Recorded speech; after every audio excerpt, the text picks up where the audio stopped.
Bonjour à tous, bienvenue pour cette petite rencontre qui, en fait, va nous permettre de parler de ce monsieur que vous voyez, qui s'appelle Jean-Sébastien Bach, pas seulement de ce monsieur, également de sa musique. Je voudrais d'abord quand même remercier François d'être venu avec moi pour vous parler, parce qu'il est très occupé et il a bien voulu prendre un tout petit peu de son temps sur ses voyages à l'étranger pour nous parler et pour nous jouer un petit peu de musique. Donc merci beaucoup.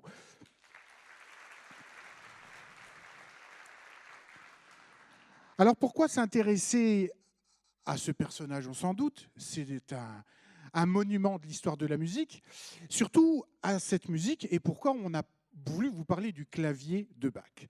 Bach, c'est un compositeur de l'époque baroque, il est né en 1685, il est mort en 1750, on situe à peu près la fin de l'époque baroque à la mort de Bach, pour faire place ensuite à ce qu'on a appelé l'époque classique avec Haydn, Mozart.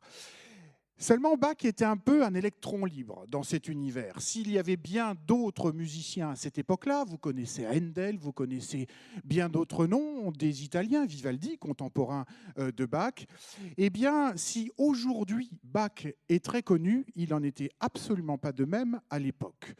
Et on accorde à Bach aujourd'hui une aura incroyable, mais dans cette époque du XVIIIe siècle, du début du XVIIIe siècle, il faut vous dire que Bach était connu comme un organiste de premier choix, mais pas tellement comme un compositeur.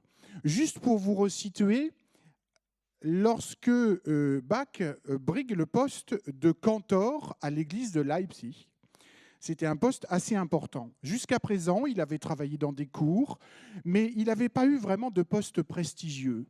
Ce qui fait que les compositeurs très en vogue de l'époque, c'était plutôt Telemann, et puis certains qu'on a oubliés, comme Graupner par exemple.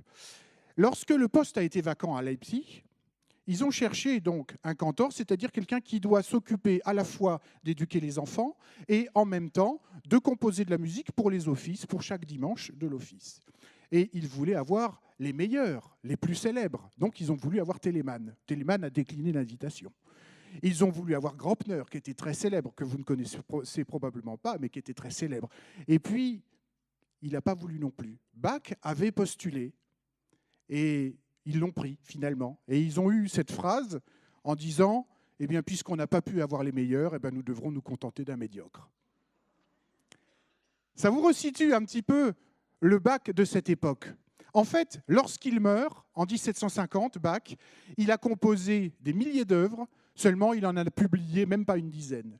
Et donc, pas tellement diffusé, donc pas très connu. Et on l'a oublié pendant quelques années. Et c'est grâce à certains personnages qui vont avoir un rôle assez déterminant dans l'histoire de la musique, le baron von Swieten notamment, et puis le compositeur Mendelssohn, qu'on va redécouvrir la musique de Bach et qu'on va se rendre compte que c'était un immense génie et qu'aujourd'hui, on le considère comme tel. Alors, dans son œuvre, Bach a écrit énormément de choses dans tous les domaines, sauf dans le domaine de l'opéra. Il n'a jamais écrit un opéra. Mais il a écrit des oratorios. C'était quelqu'un de très pieux, de très religieux, et c'était en gros ses opéras pour lui. Mais il y a un domaine où il a été un grand précurseur et où il a écrit beaucoup, c'est le domaine du clavier. Et pourquoi on vous parle de clavier? Parce que c'est une terminologie particulière. Le clavier, à cette époque-là, ça englobe d'abord l'orgue. L'orgue, dont il était un spécialiste, non seulement comme musicien, comme pratiquant l'orgue, mais également comme technicien, c'est-à-dire il faisait des expertises dans les églises pour les facteurs d'orgue. Et il était très connu pour ça. Et évidemment, il a écrit beaucoup pour orgue. Et puis ce que l'on appelle la musique de clavier. Parce qu'à l'époque de Bach, c'est quoi un clavier? En fait, aujourd'hui, on connaît le piano. Le piano tel que celui sur lequel François joue n'existait pas à l'époque de Bach. À l'époque de Bach, il y avait en fait plusieurs sortes d'instruments à clavier. C'est pour ça que Bach ne spécifie jamais pour quel instrument il joue. Il n'écrit pas « j'ai écrit une sonate ou une partita pour le clavecin ». Non, il dit pour clavier, parce qu'on pouvait jouer sur plusieurs instruments. Il y a d'abord le clavecin. On va vous montrer une photo de clavecin. Voici un clavecin à deux claviers. Alors, vous allez voir comment déjà sonne un clavecin, puisqu'on vient de vous en montrer un. Quel son fait le clavecin?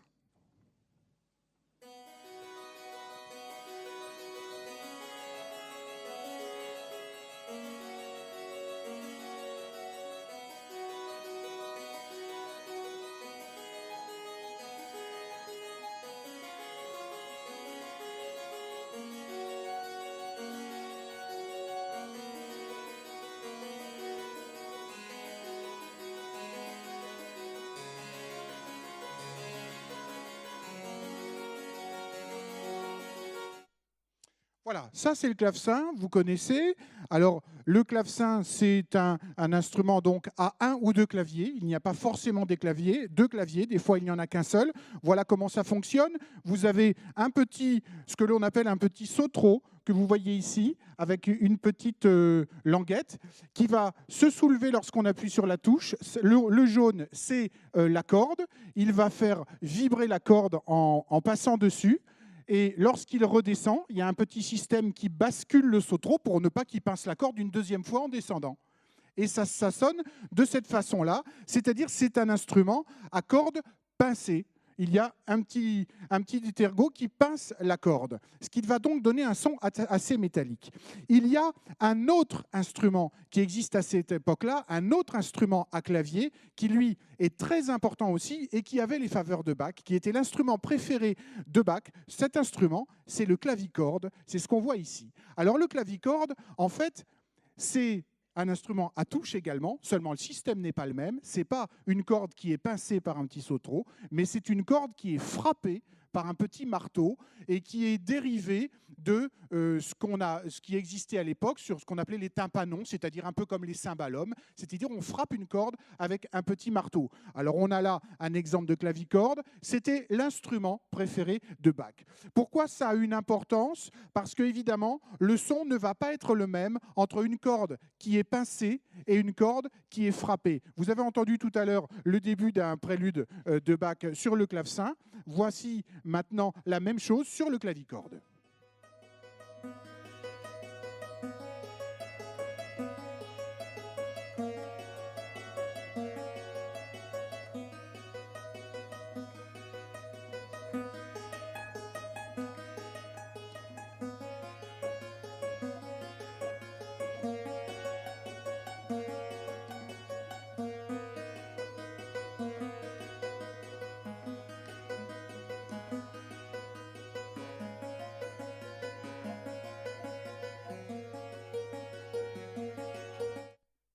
Voilà, ça c'est un clavicorde. Alors la différence, c'est que ça reste un son assez métallique parce que ce n'était que des cordes métalliques qui étaient fabriquées de la même façon. Mais on a déjà une différence de timbre parce que la corde ne sonne pas de la même façon si on la pince et si on la frappe.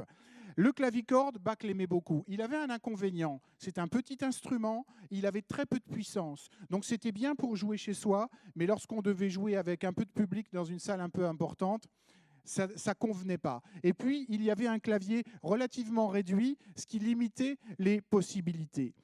C'était les principaux instruments. Bach en avait plusieurs. Tout le monde jouait de ces deux instruments.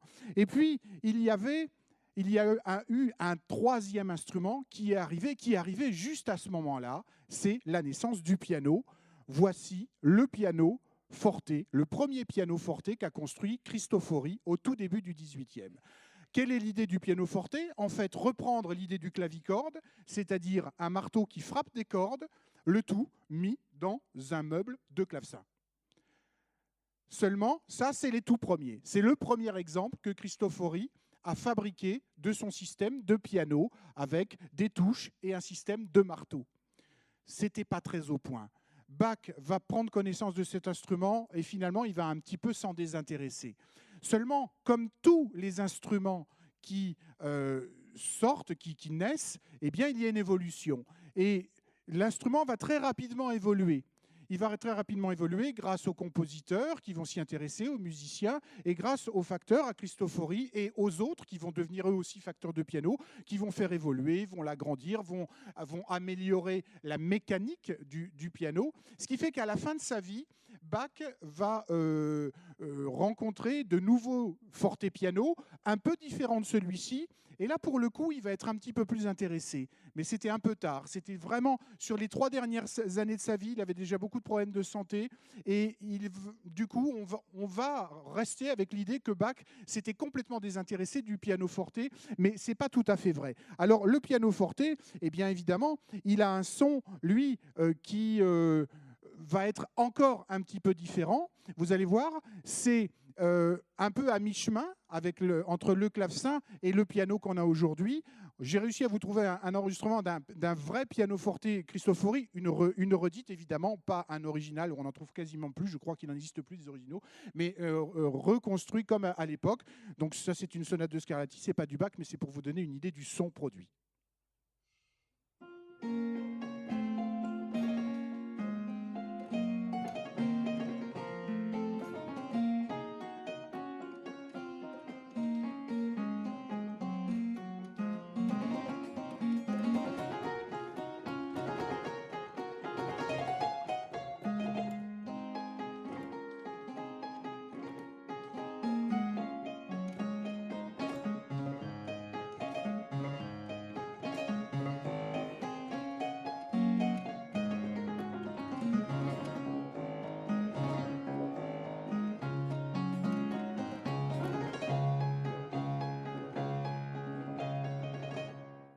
Alors, je vais tout de suite demander à François de nous jouer la même chose pour voir ce que ça fait sur un piano d'aujourd'hui. Simplement, ça ne va pas être à la même hauteur, c'est normal, il y a une histoire de diapason que je vous expliquerai tout à l'heure.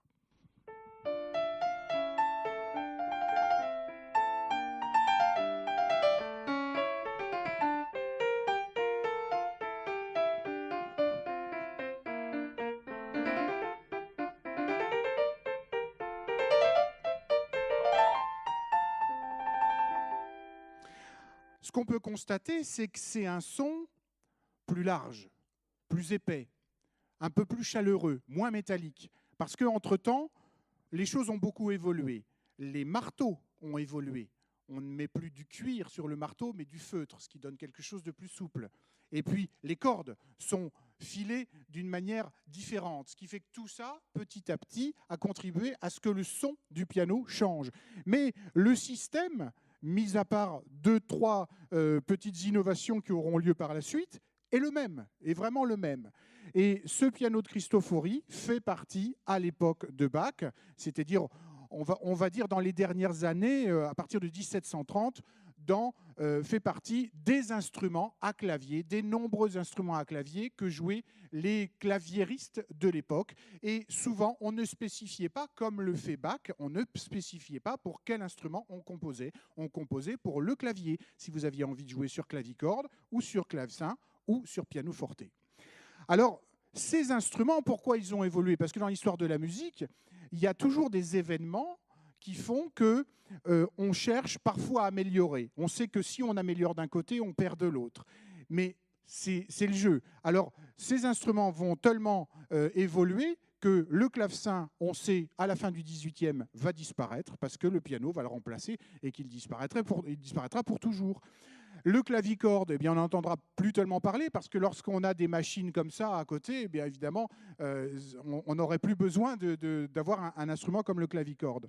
Alors, ces évolutions, elles sont aussi parce que ces instruments, comme je vous disais, avaient par essence certains inconvénients. Vous avez remarqué que lorsqu'on a entendu la vidéo et lorsque François a joué, ce n'était pas la même hauteur.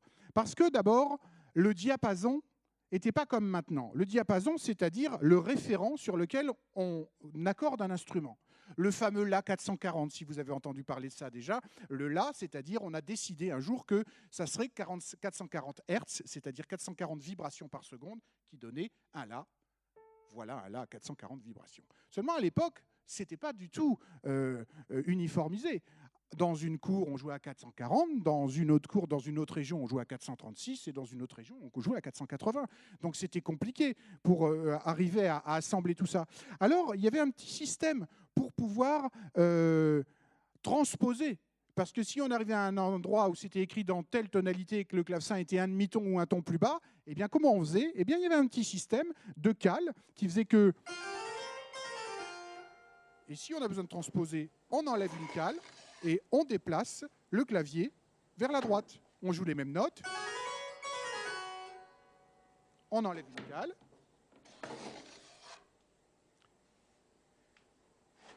Deux. Après, on ne peut pas se permettre d'en mettre des tonnes des câbles non plus. Mais c'était bien pratique. Ça permettait de pouvoir jouer en fonction pour éviter que les instrumentistes à cordes ou à vent, par exemple, eux qui ne pouvaient pas trop changer, aient à transposer la partition. Tout ça crée un petit peu des problèmes. Il y avait un autre problème, celui-ci il est un petit peu subtil, c'est qu'on n'accordait pas les instruments comme on les accorde maintenant. Pourquoi? Alors ça c'est un problème mathématique en fait. Il est impossible d'accorder un instrument juste mathématiquement. Si vous accordez juste une tierce, c'est-à-dire un intervalle entre 3 notes, tu nous joues une tierce? Voilà, ensemble. Ça vous paraît juste, mais en fait, c'est faux. Si on l'accorde très juste, en fait, il va y avoir un décalage qui va se faire, les intervalles vont être trop importants, et au bout d'un moment, ça sonne faux. Ce qui fait qu'à cette époque-là, eh bien, on avait des instruments qui étaient écrits pour une certaine tonalité. C'est-à-dire que lorsqu'on jouait dans une tonalité de Do majeur, par exemple, on pouvait accorder d'une certaine façon, mais qu'on ne pouvait pas, dans le même morceau, par exemple, jouer en Do dièse majeur. C'était trop éloigné comme tonalité, et du coup, ça sonnait faux. Un petit exemple, j'ai retrouvé un exemple d'instrument accordé avec ce que l'on appelait à l'époque le tempérament inégal. Donc la personne va jouer ce que l'on appelle une marche harmonique et vous allez voir qu'au fur et à mesure, ça devient très faux.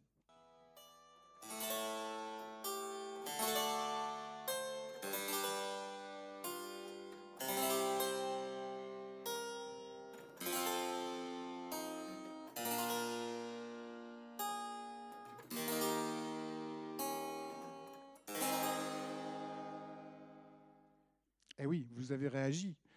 C'est-à-dire que certaines notes vous paraissaient justes au début, mais quand elles ont été rejouées à la fin, elles vous paraissaient plus justes. Parce que c'est le rapport qui existe entre les notes qui est compliqué. Donc qu'est-ce qu'on a trouvé comme moyen pour pouvoir jouer dans plusieurs tonalités dans le même morceau? De tricher. Ce qu'on fait toujours quand on a affaire à des choses qui ne sont pas mathématiquement carrées. C'est-à-dire que c'est la même chose que si vous habitez dans un vieil appartement avec des moulures et des tas de choses qui ne sont pas droites. Si vous faites de la décoration et que vous prenez votre fil à plomb pour avoir quelque chose de très droit, ça va accentuer les problèmes. Donc il faut tricher un peu, il faut qu'il n'y ait rien de soit droit pour qu'on ait l'impression que c'est à peu près droit. Donc on va faire la même chose. On pourrait comparer par exemple à notre année. On sait que la rotation de la Terre, c'est 365 jours, un quart. On ne peut pas avoir ça. Donc qu'est-ce qu'on fait? On triche tous les 4 ans. On rajoute un jour pour tomber juste. Eh bien, sur le clavier, on va faire pareil. On va jouer tout faux. C'est-à-dire que tous les intervalles sont faux. Et c'est ce qu'on appelle le tempérament. On va tempérer les intervalles de façon à ce que tout soit un petit peu faux, mais que l'ensemble paraît juste. Alors évidemment, ça ne vous parle peut-être pas forcément parce que vous avez vécu toujours avec le tempérament égal. Mais à l'époque de Bach, eh bien, c'était tout nouveau, cette nouvelle façon d'accorder les instruments. Pourquoi faire? Encore une fois, pour pouvoir jouer dans plusieurs tonalités. Et donc Bach s'en est souvenu. Et qu'est-ce qu'il a fait? Il s'est dit, eh bien, moi, je vais composer une œuvre qui va montrer que grâce à cette nouvelle façon d'accorder l'instrument, on peut jouer dans toutes les tonalités. Et il écrit une œuvre qui s'appelle « Le clavier bien tempéré ». Il commence par des préludes et fugues à chaque fois. Le premier, dans la tonalité de Do majeur, voilà le prélude.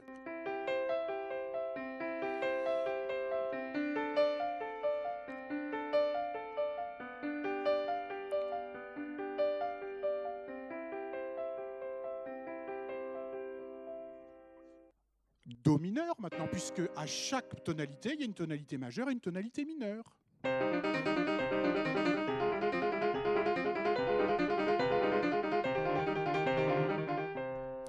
Maintenant, on va monter d'un demi-ton, Do dièse majeur.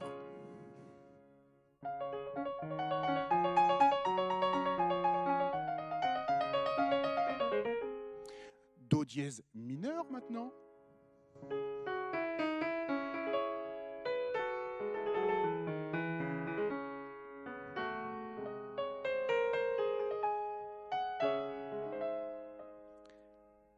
Et puis maintenant, on monte d'un demi-ton, Ré majeur.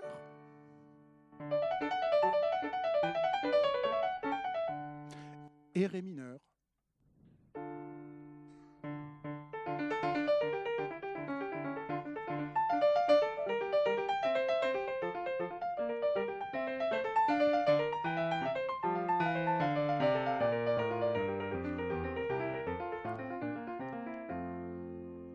ainsi de suite, pour en écrire 24. Pourquoi 24 ? Parce qu'il y a 12 notes dans une gamme, d'une gamme chromatique, 12 sons. Comme il y a autant de majeurs que de mineurs, ça fait 24. C'est pour ça que quand vous voyez des préludes, non seulement Bach, mais tous les autres, Chopin et autres, vous en avez toujours 24. Ça correspond aux 24 tonalités de la gamme. Et ce clavier bien tempéré qui est devenu si célèbre, il a eu deux fonctions. Il a eu d'abord la première de montrer qu'on pouvait jouer dans toutes les tonalités avec cette nouvelle façon d'accorder les instruments. Et puis, il a été aussi une œuvre qui a été une œuvre pédagogique. C'est avec ça qu'on apprenait à jouer de l'instrument à clavier à l'époque. Et tous les compositeurs qui, par la suite, vont s'intéresser à Bach vont s'en souvenir. Et Chopin écrira des préludes, et Mendelssohn écrira des préludes. Et puis, le principe du prélude et d'une fugue, eh bien, tout le monde va se l'accaparer et va écrire lui aussi des préludes et fugues. Alors, du coup, il va y avoir une certaine influence énorme de Bach sur tous les autres compositeurs, même les plus lointains, puisque on a des compositeurs comme Shostakovich qui, par exemple, lui aussi, pour l'anniversaire de la mort de Bach, va se dire eh ben, « moi aussi, j'écris 24 préludes et fugues comme Bach ». Alors, on voit une influence très importante parce qu'on va voir qu'entre la fugue de Bach en do mineur que François vous joue,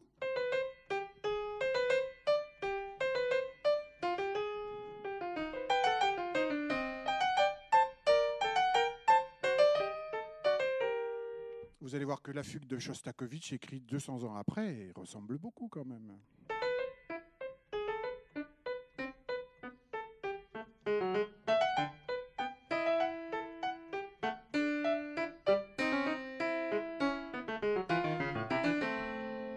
Voilà. Alors, ces nouvelles partitions pour amener autant de choses nouvelles dans la musique, eh bien forcément, ça va s'accompagner là aussi d'évolutions.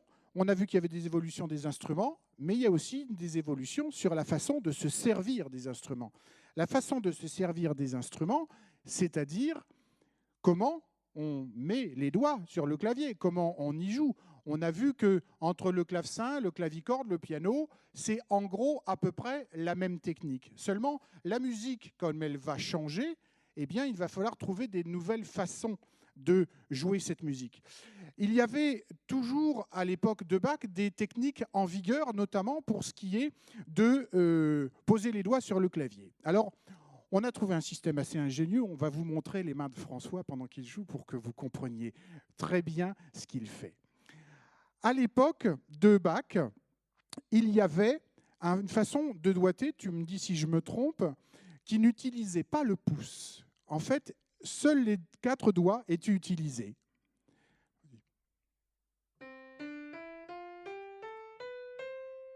C'est-à-dire qu'en fait, quand on montait une gamme, on montait juste avec ces 4-là et les doigts passaient les uns par-dessus les autres. Tu peux juste nous le refaire ?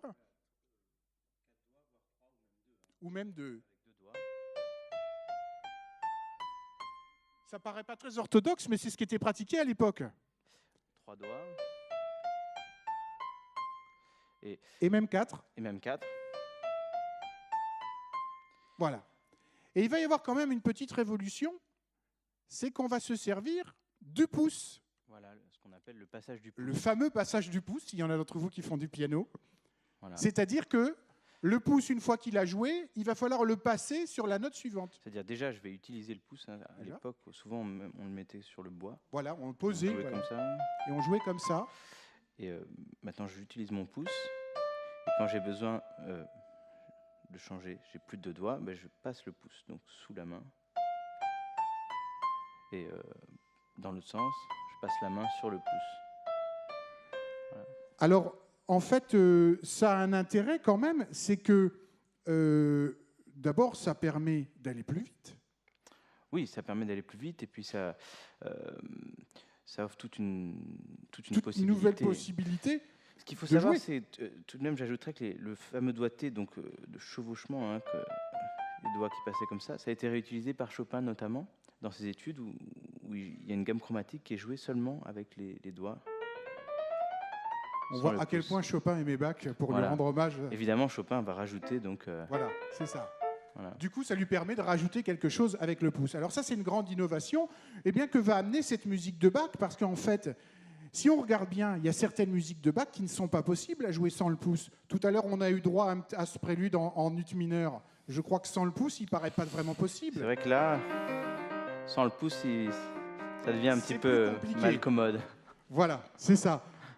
Ou alors, N'importe quel accord finalement de 4 à partir du moment où il y a des accords, ça sans le pouce, c'est... voilà, ça devient très compliqué. Et Bach, eh bien, se met à écrire de la musique comme ça. Donc, à cause ou grâce, comme on veut, à la musique de Bach, on va être obligé de se servir de ses mains différemment. Le début, par exemple, du concerto italien, eh bien, c'est tout à fait impossible si on n'a pas de pouce pour pouvoir le jouer, parce que ça commence avec des accords.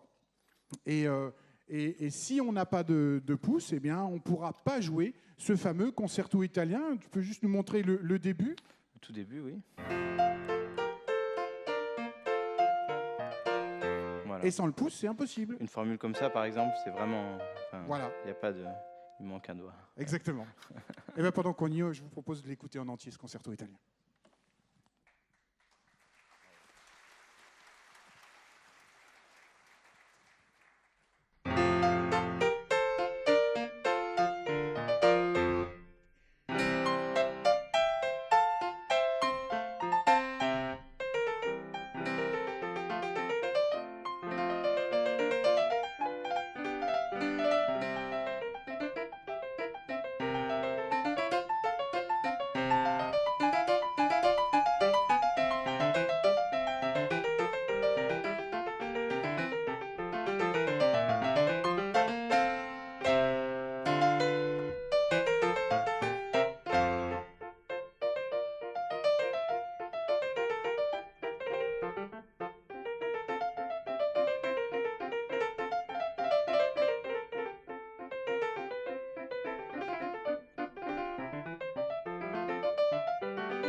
Alors, ça m'amène en fait à vous parler directement d'autre chose qui va nous intéresser pour la musique de clavier, c'est que François vient de jouer ce concerto italien sur un piano moderne, ce que Bach n'a pas prévu, puisque lui, il l'avait prévu pour un clavecin ou un clavicorde ou éventuellement un pianoforte de Cristofori. Qu'est-ce que ça change? Ça change que pour certaines œuvres, on va se retrouver face à des problèmes particuliers. Il va y avoir notamment un problème lorsqu'on va avoir affaire à des clavecins qui ont deux claviers. Des clavecins qui ont deux claviers. Pourquoi deux claviers? Eh bien parce que en fait, ça permet d'avoir des registres différents. Des registres, c'est-à-dire qu'il y a des petits mécanismes à l'intérieur qui permettent de changer un peu le son du clavier. Donc vous avez un clavier qui a un certain registre et un autre clavier qui a un deuxième registre, ce qui permet d'enrichir la chose. Seulement lorsque vous jouez à deux claviers, vous avez les mains décalées. Donc, ça peut permettre un certain nombre de choses. Je vais vous montrer une petite vidéo d'un monsieur qui joue du clavecin et qui joue les variations Goldberg. La qualité n'est pas très bonne, mais j'ai trouvé que ça, l'intérêt, c'est que c'est filmé par le dessus pour que vous voyez bien. Dans la 20e des variations Goldberg, il y a une variation à deux claviers avec les mains qui se croisent. Voilà ce que ça donne.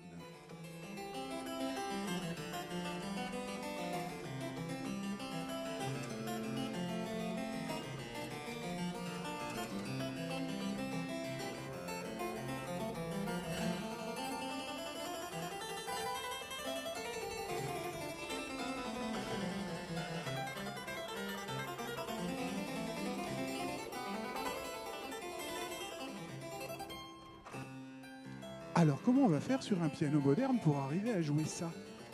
Parce que pour lui, c'est simple. Non, c'est pas simple. Mais le fait d'avoir les mains décalées fait qu'il peut se croiser les mains facilement. Comment tu vas résoudre ce problème-là pour jouer les variations Goldberg? Il va falloir que les doigts se montent les uns sur les autres. Alors voyons au début un peu ce que ça donne. On va vous jouer un peu plus lent pour que vous compreniez.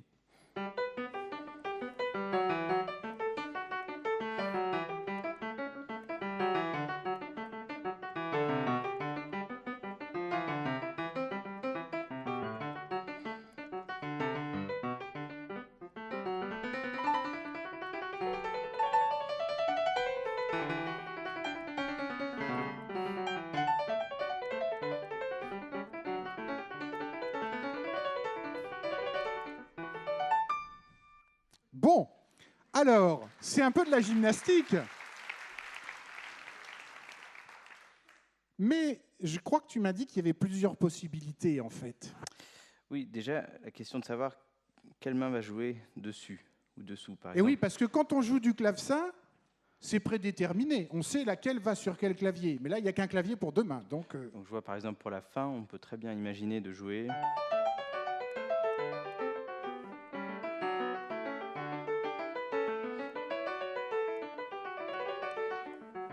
ou on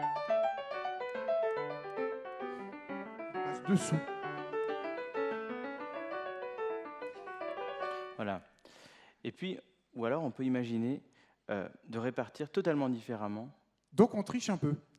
On joue les, C'est-à-dire que sur le plan sonore, on entend la même chose, on mais joue les par mêmes contre, notes. on va redistribuer les notes dans les mains différemment. Voilà, c'est-à-dire qu'au lieu de jouer, on va jouer.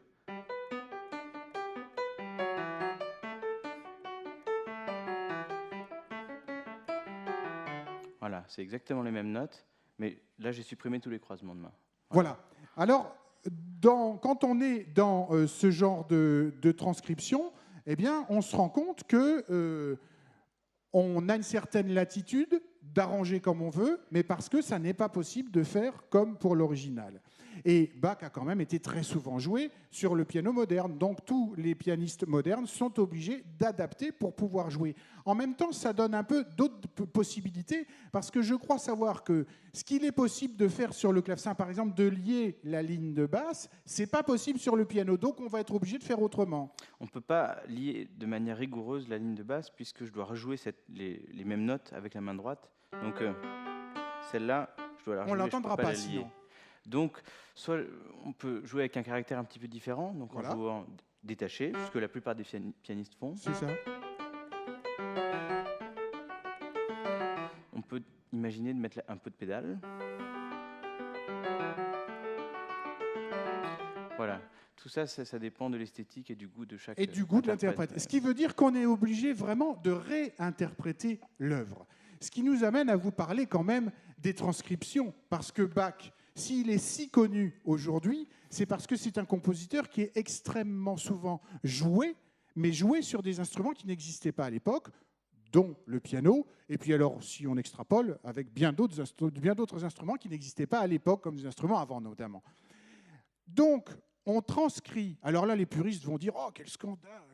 Jouer cette musique sur des instruments qui n'étaient pas faits pour l'époque. » Eh bien, je vais vous faire remarquer que Bach, c'est le premier qui a commencé à faire ça, notamment de le faire avec ses propres œuvres, puisque Bach, lorsqu'il composait de la musique pour l'office ou pour tout ce qu'il avait à composer, n'avait des fois pas le temps d'écrire de nouvelles choses. Donc il prenait des anciennes choses qui étaient déjà écrites et il les transcrivait, il les arrangeait. Vous connaissez tous peut-être la partita pour violon, le prélude en mi majeur, qu'il a écrit pour violon seul.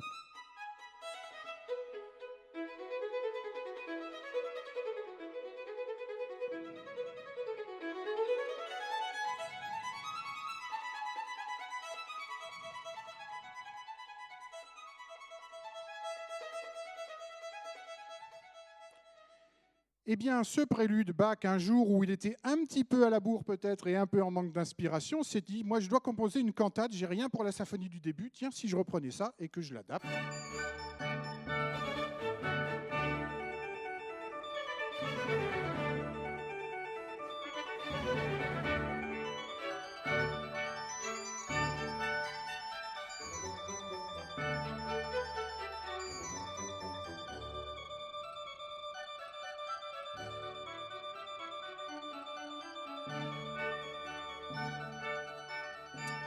Voilà ce qu'il a fait avec sa propre musique. Il a transcrit sa propre musique. Et il l'a fait très souvent. Et d'une musique pour violon, il en a fait une musique pour orgue et pour orchestre, en rajoutant des contrechants, en rajoutant des basses, en rajoutant des trompettes, en rajoutant des violons.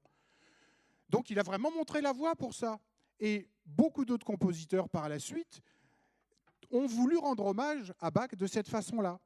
Et notamment avec une œuvre qui était une œuvre d'importance de Bach, qui est une œuvre qu'il a écrite pour violon au départ, qui est sa fameuse chaconne pour violon, dont voici un bel exemple. Ça n'est pas l'écriture de Bach, parce qu'en fait la partition de Bach est perdue, mais c'était l'écriture de sa femme, d'Anna Magdalena, qui avait une très belle écriture. Cette chaconne, qui est une très grande pièce de Bach, qui a été écrite pour le violon à l'origine, eh bien, elle va être transcrite par un certain nombre de compositeurs. On va d'abord vous faire écouter tel que c'est sur les premières mesures. Au violon, c'est de la musique polyphonique, il y a plusieurs cordes qui sont jouées en même temps, c'est déjà nouveau ça.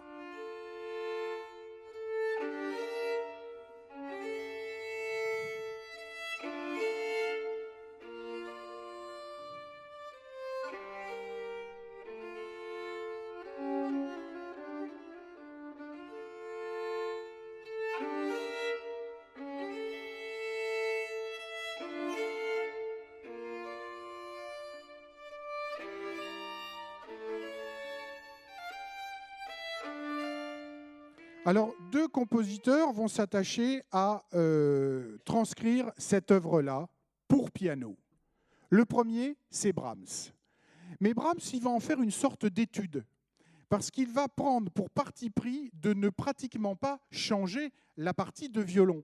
Et donc, du coup, on va se retrouver, pour une partie de piano, eh bien, avoir une partie, ce qu'on appelle monodique, c'est-à-dire qu'on n'a pas d'accompagnement. Ça risque d'être un peu pauvre. Seulement, lui, il trouve une petite particularité, c'est comme c'est pour faire travailler les pianistes, il l'écrit pour une seule main, pour la main gauche.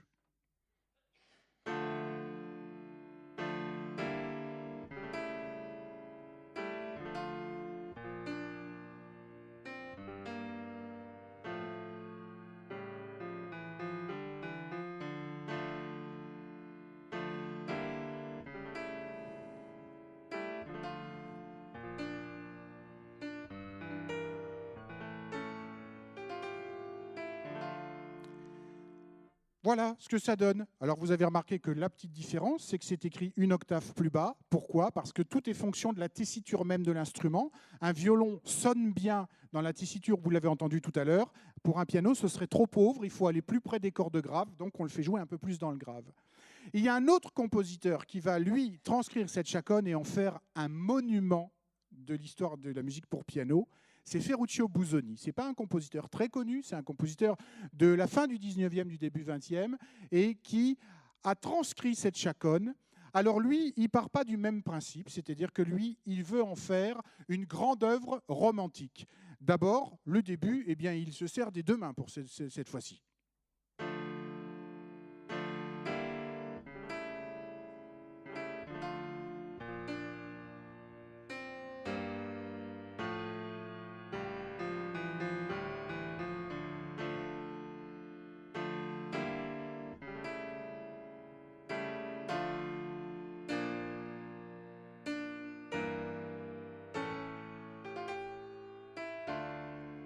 Alors vous allez me dire, il n'y a pas beaucoup de différence. Si c'est pour ça, ça ne vaut peut-être pas la peine. En fait, au fur et à mesure que l'œuvre va se développer, lui, il va développer pour le piano une véritable cathédrale sonore. Si on écoute un petit passage différent de la version pour violon, vous allez voir que ce qu'il en fait pour le piano devient assez rapidement quelque chose de beaucoup plus complexe.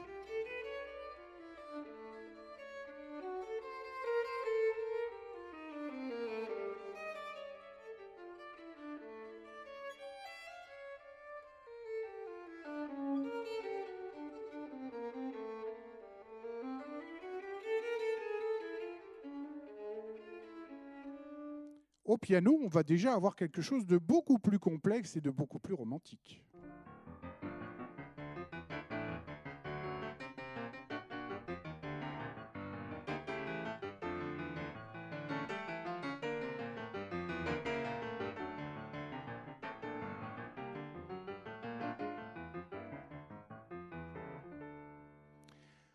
Poursuivons. Dans cette musique caractéristique, Bach développe ce qu'on appelle la polyphonie, c'est-à-dire les accords sur l'instrument, comme le violon, avec des notes tenues. Et puis, certaines gammes. Voilà ce que ça donne dans la partition pour violon.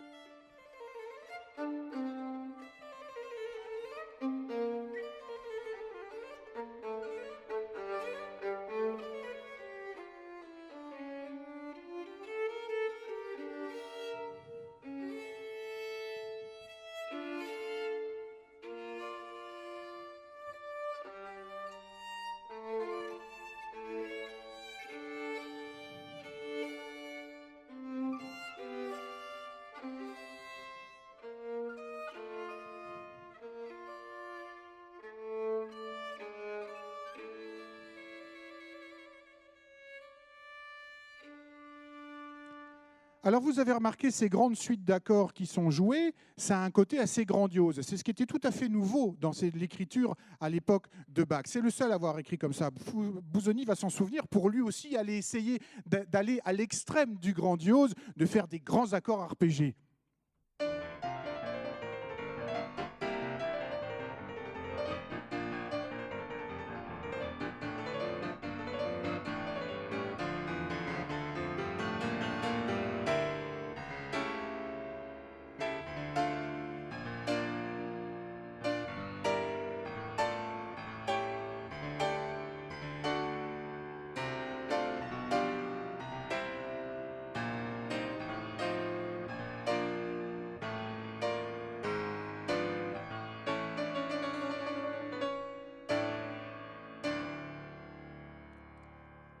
Alors vous avez remarqué qu'il y a quelque chose qui différencie très simplement les deux instruments que sont le violon et le piano, c'est qu'il y en a un qui, par la longueur de son archet et de son mode de fonctionnement, peut tenir des sons, et l'autre, non.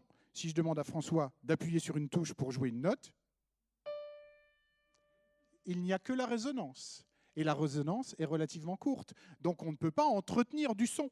Lorsque Bach écrit pour le violon une suite de notes qui tiennent,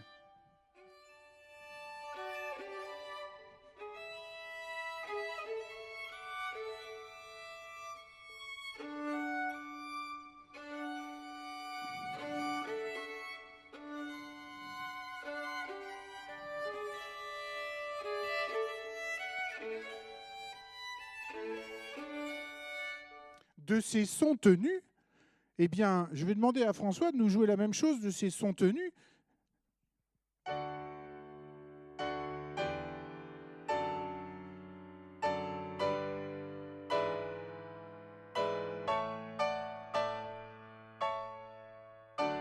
C'est bien, mais il y manque quelque chose, c'est justement cette tenue de son, puisqu'à chaque fois, on a un son qui baisse, du fait même du principe du piano.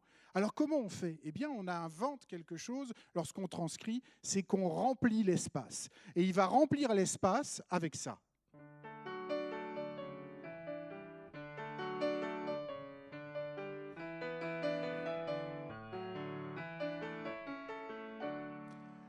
Et il va jouer les deux ensemble. Mais là, vous allez me dire, mais attendez, tout à l'heure, il a utilisé les deux mains pour jouer, et là, il utilise les deux mains. Il n'a pas quatre mains, comment il va faire pour jouer les deux? Mais si, il y arrive en fait.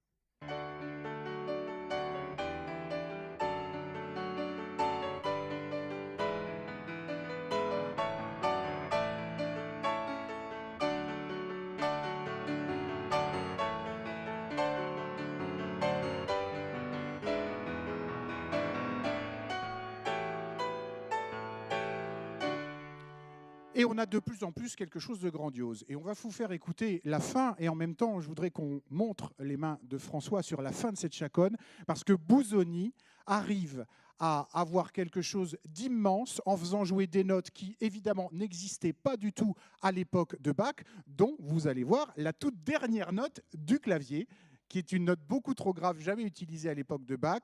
Et on est en présence d'une œuvre monumentale, d'une véritable cathédrale sonore, peut-être comme l'avait voulu Bach sur son violon, mais à l'époque, il ne bénéficiait pas d'instruments aussi puissants et aussi grands, et il n'aurait peut-être pas renié cette façon de faire de la musique en tout cas.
Alors, cette chaconne de Bach retranscrite par Busoni, c'est devenu un grand classique de la littérature du piano, et ça nous montre à quel point aussi l'œuvre de Bach est intemporelle et qu'elle a passé les siècles parce que tout le monde a pu la transcrire. Bach, c'était aussi, à la fin de sa vie, celui qui s'est amusé, grâce à son clavier, à aller à la recherche de certaines choses dans la musique, comme ont pu le faire certaines personnes en littérature. Je pense à des écrivains comme Georges Perec, par exemple, qui se sont amusés à écrire des palindromes, c'est-à-dire des phrases qu'on peut lire dans les deux sens, de 3 pages, ou à écrire un roman entier sans la lettre la plus importante de la langue française, c'est-à-dire la lettre E.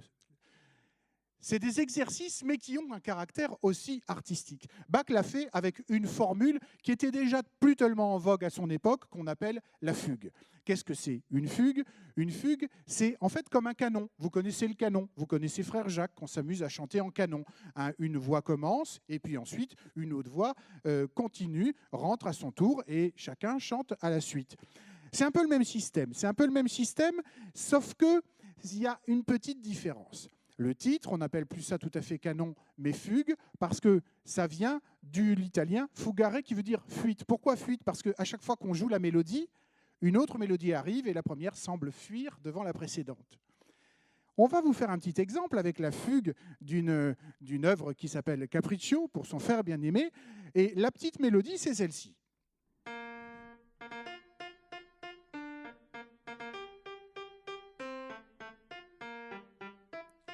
Ce qui veut dire qu'il va y avoir une autre voix qui va jouer après. La différence, c'est que dans un canon, on chante 2 fois exactement la même chose. Ici, on triche un peu. On triche un peu. Si on avait dû chanter 2 fois la même chose, ça aurait fait ça. Voilà. En fait, c'est pas ça qui fait. En fait, c'est pas ça. Ce qui fait jouer, c'est ça.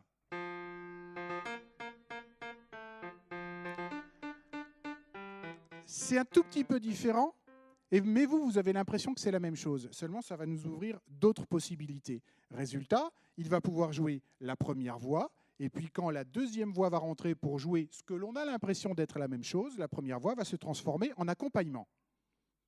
Première voix.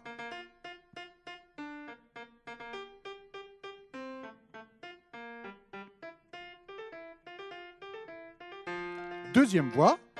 La première voix accompagne.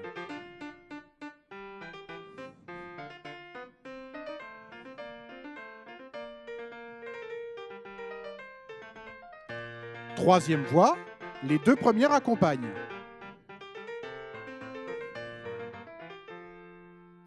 Et ainsi de suite. Ça pourrait ne jamais s'arrêter. Et c'est une sorte de jeu, mais c'était très en vogue et Bach était le maître des maîtres dans l'art de composer ce genre de pièces. Et en fait, c'est plus intéressant qu'il n'y paraît. Ça oblige aussi l'auditeur à être attentif, à essayer de trouver. Et d'ailleurs, il a été jusqu'à un point où, dans une de ses œuvres, il a écrit une fugue avec un thème caché et il a écrit « Cherchez et vous trouverez ». Alors, on va juste vous jouer, François va vous jouer cette fugue, et puis vous allez essayer de retrouver à chaque fois que rentre cette petite mélodie, mais comme il est gentil, il va vous aider un peu.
Voilà, il vous a fait un petit signe avec la tête à chaque fois qu'il y avait une nouvelle voix qui rentrait. Évidemment, après, on se retrouvera en face des compositions beaucoup plus complexes, puisque ça a été son cheval de bataille. À la fin de sa vie, il ne s'est consacré uniquement qu'à ça. Et il a composé une œuvre monumentale qui s'appelle L'Art de la fugue, où ce ne sont que des fugues. Ce qui a donné une image un petit peu erronée de la musique de Bach, et en tout cas des fugues de Bach, puisque du coup, c'était devenu tellement complexe et tellement cérébral qu'on en a fait quelque chose d'ennuyeux. Et un grand compositeur du 19e qui n'aimait pas du tout les fugues avait dit oh, une fugue de Bach, c'est quelque chose où les voix rentrent les unes après les autres, mais les spectateurs partent tous en même temps. C'est pas vrai, ça reste très intéressant. Mais il a été bien plus loin que ça. Je vous parlais tout à l'heure des travaux qu'avait fait quelqu'un comme Georges Perec, par exemple. Eh bien, il a été bien plus loin que ça, puisque Bach, à la fin de sa vie, a été voir le Frédéric II de Prusse, et qui était un grand musicien amateur. Et Frédéric II lui a dit, écoutez, voilà, il paraît que vous êtes très fort, alors je vais vous lancer un défi. Je vous joue une mélodie, j'invente une mélodie, et avec ça, je vous demande de faire des variations et des fugues avec, en improvisant. Allez-y. Alors, il lui a donné une... Tu peux juste nous jouer le début du thème ?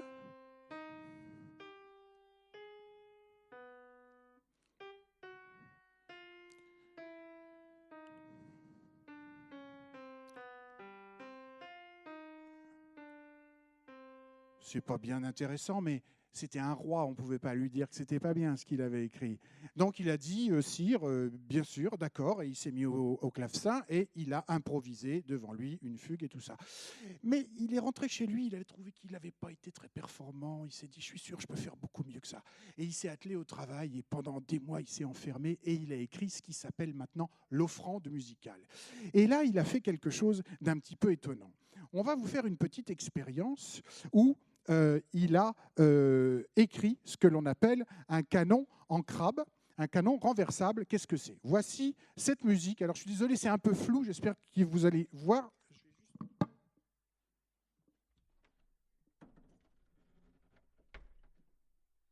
Que tout le monde puisse voir. Voici cette musique. Je vais demander à François de jouer en même temps. Vous avez ici une petite boule qui va vous permettre de suivre l'évolution. Il va donc jouer la partie qui est écrite, qui est le fameux thème royal.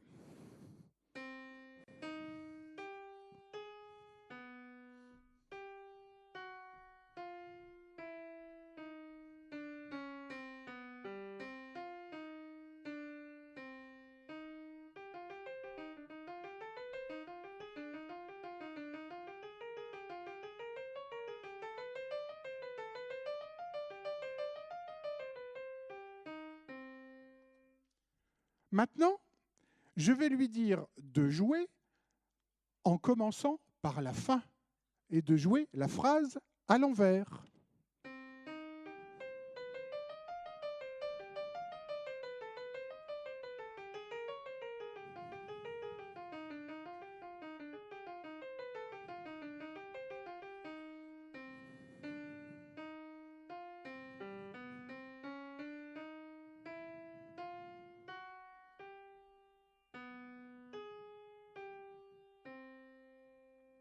Voilà.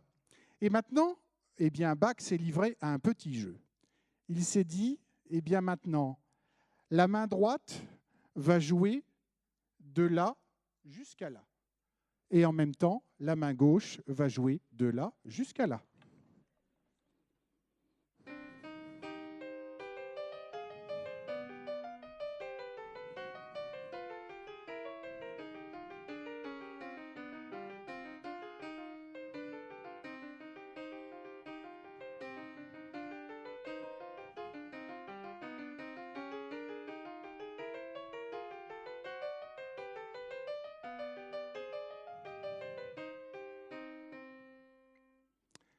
Voilà, c'est ce que Bach s'amusait à faire.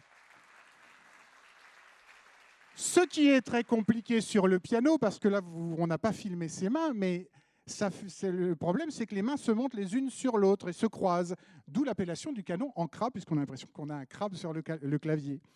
Et il va aller bien plus loin, c'est qu'on se rend compte que cette partition, si on la coupe en deux, qu'on coupe chaque moitié et qu'on les colle au dos, pour obtenir un ruban à 2 faces et que l'on l'inverse pour avoir un ruban de Möbius qui n'a qu'une face, eh bien ça marche encore. On peut encore jouer en commençant ici. Tout se rejoindra et on aura exactement la même musique que vous avez entendue à l'instant. Et seul Bach, dans l'histoire de la musique, a réussi à faire des choses comme celle-ci.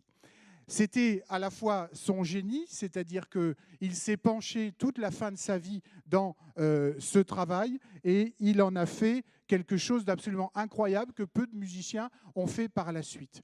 Mais pour terminer, je voudrais quand même qu'on revienne à quelque chose de plus simple, parce que là, on a vu le plus complexe de Bach. Bach a tiré toute sa vie vers les cieux, puisqu'il était très religieux, et à chaque fois qu'il a fait quelque chose, c'était pour glorifier Dieu, même sa musique instrumentale, même sa musique de clavier, comme ce qu'on vient de voir.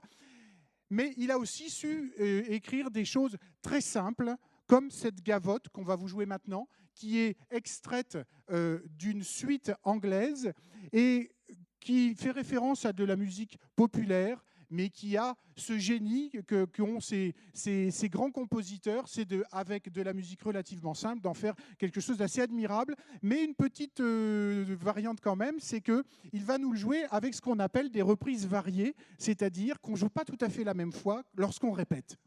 Oui, c'était une tradition à l'époque, c'est-à-dire qu'on a de la musique qui fonctionne comme toute musique avec des répétitions, mais là on a vraiment chaque section qui est reprise plusieurs fois. Et donc il était d'usage à l'époque de les varier, de les ornementer de différentes manières.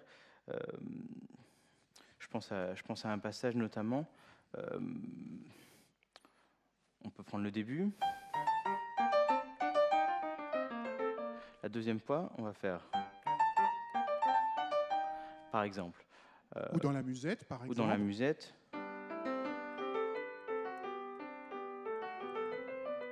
Pour la première fois. Deuxième fois, on peut imaginer jouer.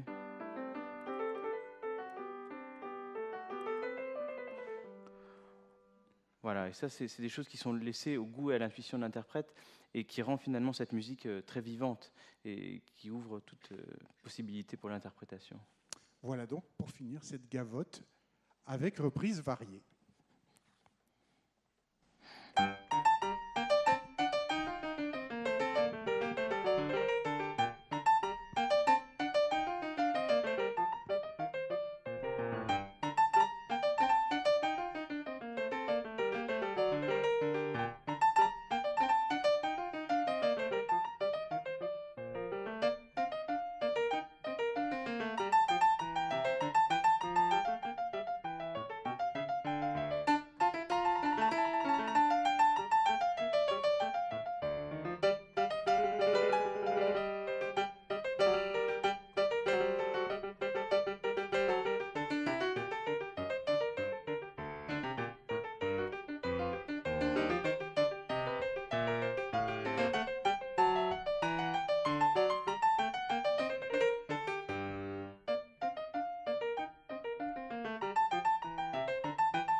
Merci.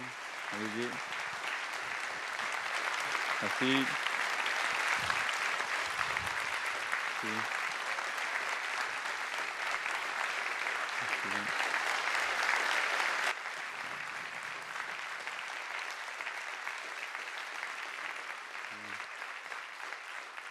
Vous voyez que malgré tout ce qu'il a composé d'aussi génial et d'aussi complexe, ça a toujours été quelqu'un de très humble qui a dit simplement, en fait, je ne suis qu'un artisan et n'importe qui en s'appliquant pourrait faire la même chose. Là, je pense qu'il s'est trompé. Je voudrais infiniment remercier François d'être venu jusqu'ici pour jouer tout ça.